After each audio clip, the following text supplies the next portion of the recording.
అశ్వత్థమేకం పిచుమం మేకం న్యగ్రోధమేకం దశతింత్రిణీకం కపిద్ధ బిల్వ అమలకత్రయాంచ పంచామరవాపి నరకన్న పశ్యేత్.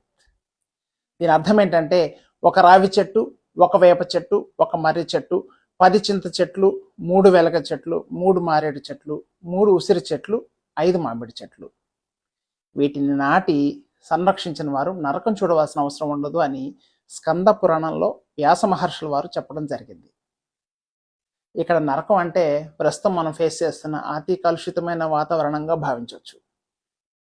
ఈ ఒక్కొక్క చెట్టు 70 నుంచి 100% వరకు కార్బన్ డైఆక్సైడ్ని గ్రహించి వాతావరణంలో ఆక్సిజన్ను పెంచుతాయి. అలాగే ఇవి భూమి ఉష్ణోగ్రతను తగ్గిస్తాయి. భారతీయ గ్రంథాల్లో రావి చెట్లను చెట్ల రాజుగా అభివర్ణించారు. కారణం, రావి చెట్టు 100% కార్బన్ డైఆక్సైడ్ని గ్రహిస్తుంది. మన దేశంలో రావి, మర్రి, వేప చెట్లను పసుపు కుంకుమలతో పూజిస్తారు.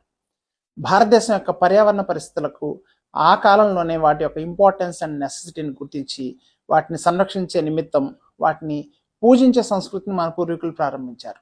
ఈ చెట్లను పూజించే సంప్రదాయాన్ని మూఢనమ్మకాలుగా భావించి విదేశీ సంస్కృతి పేరుతో ఈ చెట్లను దూరం చేసుకుని రహదారులకు ఇరువైపులా గుల్మహర్, యూకలిప్టస్ చెట్లను నాటడం ప్రారంభించాం. యూకలిప్టస్ చెట్లు త్వరగా పెరుగుతాయి, కానీ ఈ చెట్లు చిత్తడి నేలను ఆరబెట్టడానికి నాటబడతాయి. ఈ చెట్ల వల్ల భూమిలోని నీటి మట్టం తగ్గుతుంది.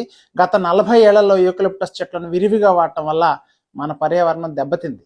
ముఖ్యంగా రావి, మర్రి, మారేడు, వేప, ఉసిరి, మామిడి లాంటి మొక్కలు నాటడం ఆగిపోవడంతో కరువు సమస్య, పర్యావరణం కాలుష్య సమస్య బాగా పెరుగుతోంది.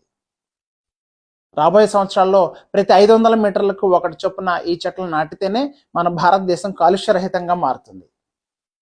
భవిష్యత్ తరానికి సహజ ప్రాణవాయువు, ప్రకాశవంతమైన పర్యావరణం సమృద్ధిగా అందాలంటే ఈ రోజు నుంచే పనులు మరియు ప్రచారం ప్రారంభించాల్సిన అవసరం ఎంతైనా ఉంది. అందుకే అన్నారు, వృక్షో రక్షతి రక్షితః. అంటే వృక్షాన్ని నువ్వు రక్షిస్తే అది నిన్ను రక్షిస్తుంది.